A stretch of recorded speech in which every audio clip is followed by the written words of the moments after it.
오늘 말씀은 사무엘상 13장 13절로 23절까지의 말씀입니다.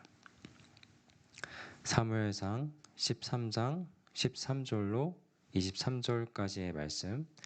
우리 가지고 계신 큐티책은 98쪽입니다. 우리 한 절씩 교독하도록 하겠습니다. 사무엘이 사울에게 이르되 왕이 망령되이 행하였도다. 왕이 왕의 하나님 여호와께서 왕에게 내리신 명령을 지키지 아니하였도다. 그리하였더라면 여호와께서 이스라엘 위에 왕의 나라를 영원히 세우셨을 것이거늘 지금은 왕의 나라가 길지 못할 것이라.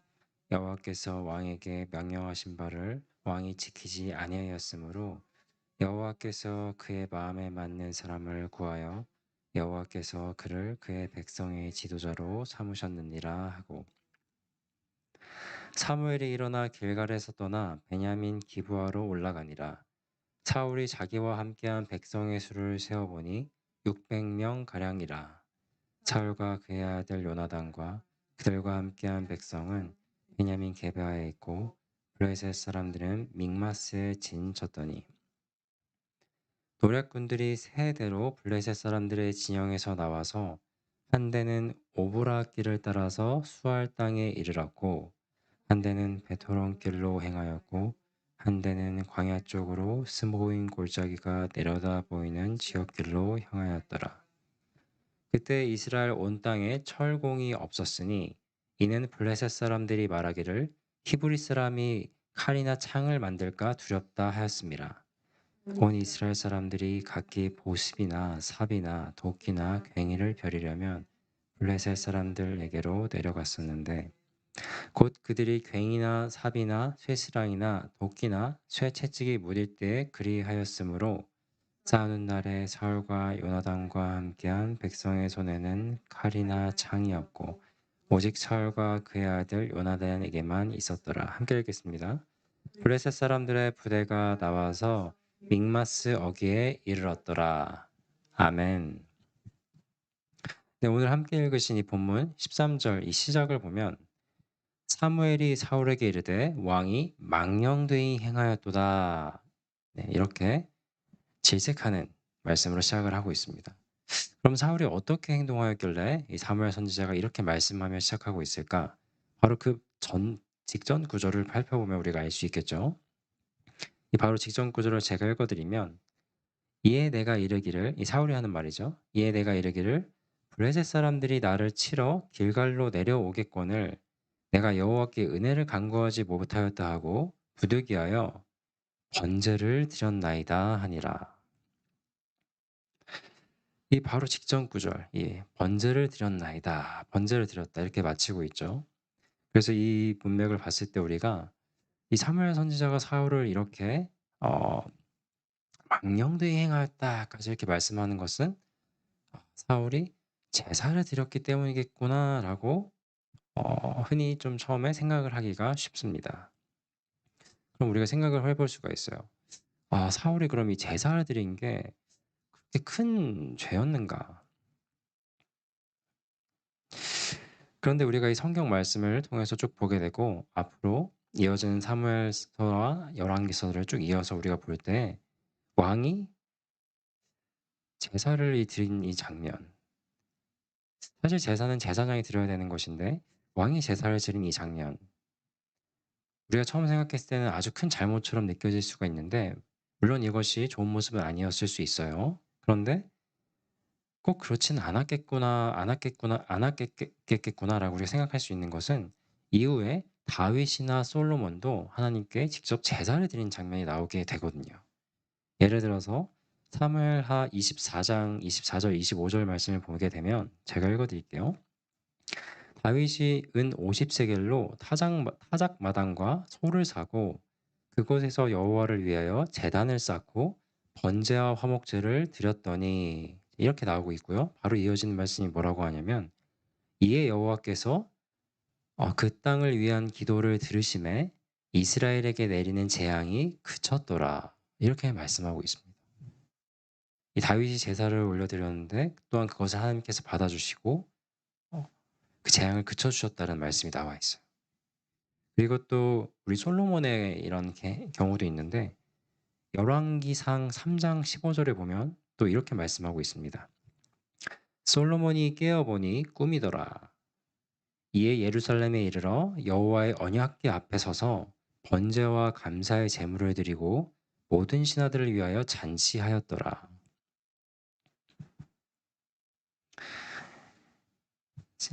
이렇게 이 다윗과 솔로몬의 경우가 뒤에 우리 이어지는 것을 보게 돼요. 이것을 볼 때 사울이 제사를 드린 것이 그가 정말 망령되이 행했다고 할 정도의 그런 평가를 받을 정도로 아주 잘못한 모습으로만 우리가 보기는 조금 어려울 수 있겠다는 것을 보게 됩니다. 그렇다면 우리는 정리하기를 사울이 그렇다면 이 번제를 직접 드렸기 때문에 그것 때문에 책망을 이렇게까지 받았다고는 볼 수 없겠구나. 그렇다면 그가 왜 이렇게 망령되이 행했다라고까지 책망을 받았을까 보게 되는 것이죠. 사실 그에 대한 명확한 그 대답은 그 이유는 우리가 아까 읽은 그 13절을 그리고 이어진 14절을 쭉 읽어봤을 때 명확하게 드러나고 있습니다. 제가 13절과 14절을 다시 읽어드리게 되면 사무엘이 사울에게 이르되 왕이 망령되이 행하였도다. 왕이 왕의 하나님 여호와께서 왕에게 내리신 명령을 지키지 아니하였도다.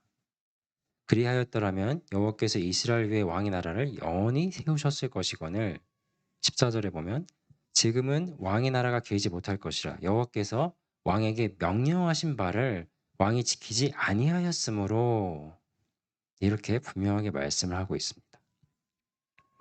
그러니까 사울이 이렇게까지 책망을 받은 이유는 무엇이에요?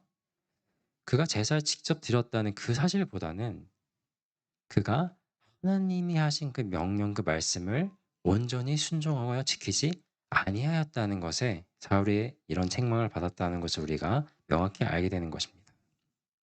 그럼 그가 어기게 된 이 하나님의 명령은 무엇이었을까요? 그것은 사무엘을 기다리지 않은 것이었어요. 우리가 오늘 본문엔 없지만 사무엘상 10장 8절에 보면 이렇게 말씀하고 있습니다. 사무엘상 10장 8절에 너는 나보다 앞서 길갈로 내려가라. 내가 내게로 내려가서 번제와 화목 제물을 드리리니 이런 말씀이 있거든요. 이 사무엘상 10장 8절에 따르면 사울은 이 사무엘을 기다려야만 했다는 것을 우리가 알 수 있습니다.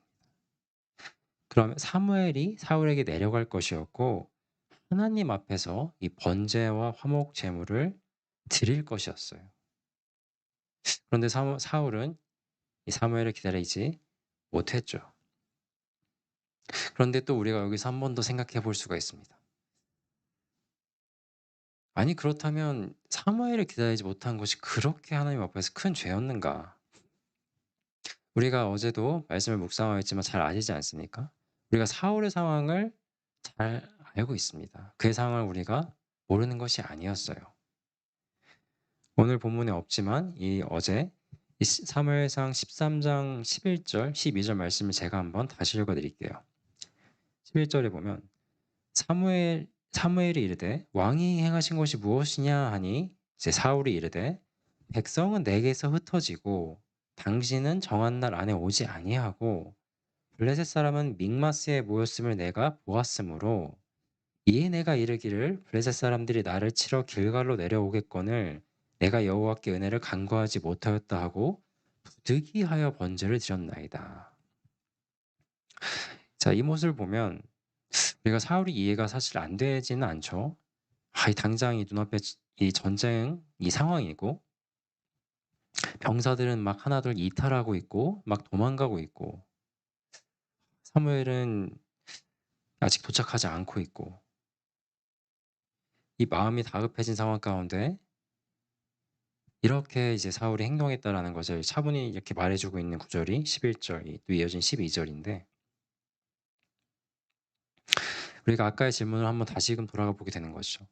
사무엘 이렇게 좀 어렵고 힘든 상황인데 사무엘을 기다리지 않는 것이 그렇게 큰 죄였을까 생각을 해보게 되는 겁니다. 자, 여기 우리 함께 계신 성도님들은 어떻게 생각하십니까? 그런데 이 사울의 이 모습은 단언컨대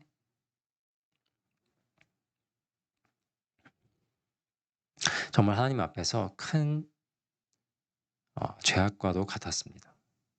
왜냐하면은 이 사울이 기다리지 못한 것은 단순히 사무엘이라는 그 한 사람이 아니라 사무엘을 통해서 주실 그 하나님의 말씀을 사울은 기다리지 못했던 것이기 때문입니다. 사무엘은 하나님이 세우신 선지자였습니다. 이 선지자는 하나님의 말씀을 대언하여 전하는 하나님의 입과 같은 역할을 감당했던 사람들이었어요. 그래서 이 사무엘, 그를 기다리지 않은 것은 하나님의 말씀을 기다리지 않은 것이고, 나아가 그가 할 일을 대신해서 해버린 것은 하나님이 하실 일을 신뢰하지 않고 자신의 자신의 임의대로 해버린 크나큰 불신앙의 모습이었던 것입니다. 제가 아까 사무엘상 10장 8절을 읽어드렸었는데, 그것을 제가 딱 반절 정도를 읽어드렸었거든요. 그걸 온전히 다 읽게 되면 이렇습니다. 너는 나보다 앞서 길갈로 내려가라. 내가 네게로 내려가서 번제와 화목제를 드리리니 내가 네게 가서 네가 행할 것을 가르칠 때까지 7일 동안 기다리라. 그러니까 사무엘을 통하여서 이 사울에게 어떻게 행하여야 될지를 알려주실 그 하나님의 말씀이 함께 있었던 거예요. 그러나 사울은 그 말씀을 기다리지 못하는 오를 범하고 만 것입니다. 이러한 사울의 모습은 마치 우리가 전에 읽었던 사사기에서의 그 이스라엘의 불신앙의 모습과도 어느 부분이 참 닮아 있어요. 사사기의 마지막이 어떻게 끝나는지 다 아실 겁니다. 그때 왕이 없으므로 그들이 자기 소견에 오른 대로, 다시 말해 자기의 생각의 임의대로 그렇게 생각하며 살았던 그런 모습들이 있었는데, 우리가 사무엘을 거치면서 이제는 좀 더 높은 수준으로, 그리고 하나님을 바라보는 이스라엘의 발전된 모습을 좀 우리가 기대하면서 지금 보고 있었는데, 오히려 사울은 그런 모습으로 오히려 돌아가는, 오히려 좀 후퇴하는 그런 모습이 보여지는 것처럼 느껴지기도 합니다. 참 이 모습과 크게 대비되는 것이 다윗입니다. 다윗은 하나님의 선지자들을 대할 때 이 사울과 같이 이렇게 대하지는 않았어요. 다윗은 언제나 하나님의 선지자들을 정말로 존중하고 그들을 통해서 들려지는 그 말씀을 하나님의 말씀으로 받곤 하였는데, 정말 우리가 특히 또 기억나는 한 부분을 생각해 본다면, 이 바세바 사건과 관련했을 때 나단 선지자가 이 다윗을 아주 탁 책망하지 않습니까? 그때 다윗은 그 말씀을 하나님의 말씀으로 받고 정말로 하나님 앞에서 크게 엎드리며 간절히 구하며 나아가는 그런 모습을 보이기도 했었잖아요. 그래서 우리가 이 말씀을 통하여서 한 가지 적용점을 발견하게 됩니다. 내가 어떠한 삶을 살아갈 때, 어떠한 일을 겪고 있을 그때 하나님을 기다리지 못하고 내가 내 뜻대로 혹은 내 임의대로 무언가를 하고 있지는 않았었는지 한번 돌아보게 되는 것이죠. 그때 우리는 어떻게 해야 되겠습니까? 내가 무언가를 그렇게 하는 것이 아니라 어떻게 해요? 하나님을 기다려야 할 것입니다. 하나님을 기다리면 하나님이 분명히 그것을 들으시고, 그리고 분명히 주시는 그 메시지 가운데 우리를 인도해 주실 것이기 때문이에요. 우리가 시편에 참 좋은 말씀 하나가 있는데요. 시편 40편 1절에 보면 이렇게 말씀합니다. 내가 여호와를 기다리고 기다렸더니 귀를 기울이사 나의 부르짖음을 들으셨도다. 아멘. 우리가 하나님을 기다리면서 이 시편 기자의 고백이 나의 고백이 될 정도로 그렇게 하나님의 말씀을 발견하시고 응답하신 하나님을 기대하시면서 하나님을 기다릴 줄 아는 저와 여러분이 되면 참 좋겠습니다. 그리고 이제 다시 본문으로 돌아가서 제가 오늘 본문 14절까지 아까 지금 함께 나눴죠. 15절로 마지막 23절까지의 말씀을 보면 참 정말 아무 소망이 없어 보이는 이스라엘의 모습이 묘사되고 있습니다. 이 15절에 보시면 이 마지막에 함께한 백성의 수를 세어보니 600명 가량이라 이렇게 나오고 있어요. 우리가 어제 말씀을 잘 기억해 보시면 이스라엘 이 백성 이 군사의 수가 3천 명이었어요. 사울이 그래서 2천 명을 가지고 자기 아들 요나단이 1천 명을 가지고 이렇게 군대가 편성이 되어 있었는데 지금 이 사울이 가진 군사 수가 2천 명에서 이제 지금 600명 이렇게 크게 줄어 있는 것을 보게 됩니다. 지금 당장 전쟁을 앞두고 있는데 굉장히 암울하죠. 지금 이 블레셋은 수만의 군대를 가지고 있는데 어, 전혀 이길 수 없는 숫자의 군대를 가지고 있습니다. 지금 사울이. 그리고 이 19절에 보면 그때 이스라엘 온 땅에 철공이 없었으니 철공. 예, 뭐 다 아시겠지만 이 철로 만든 무슨 공 그런 게 아니죠. 이 도자기를 만드는 그 기술자를 도공이라 부르듯이 이 철기를 다룰 수 있는 철과 철로 이제 무기를 만들거나 벼르거나 이제 그런 것을 다룰 수 있는 게 이 철공. 철공이 없었다. 그리고 또 22절에 사울과 요나단과 함께한 백성의 손에는 칼이나 창이 없고 오직 정말 무기라고 할 수 있는 무기를 들고 있는 것은 오직 사울과 요나단뿐이었다는 거. 이 철기 문화를 가지고 있는 블레셋 앞에 이 철을 다룰 줄 아는 기술자도 아무도 없고 쉽게 말해 철기 무기가 하나도 없고 제대로 싸울 만한 그런 힘과 여력이 없는 상태의 이스라엘이 지금 묘사가 되고 있죠. 지금 이런 모습만 보면 뭐 전혀 상대가 안 되는 모습이잖아요.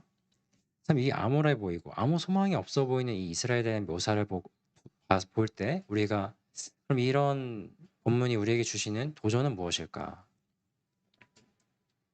이 한 가지로 생각을 해보시면 좋겠습니다. 바로 이러한 상황이 우리에게 주는 도전은 오직 하나님께 소망을 두며 그분의 도우심을 우리가 구할 수 있어야 되겠구나. 우리가 이런 상황을 대면하게 되었을 때 생각을 해보게 되는 것입니다. 그래서 이 남은 본문 구절을 통해서 우리가 두 번째 적용점을 이렇게 가져가면 좋겠어요. 오직 우리가 소망을 하나님께 두고 그분의 도우심을 구하는 내가 되어야 되겠구나. 정말 이런 어렵고 암울해 보이는 상황이 혹 우리에게 있을지라도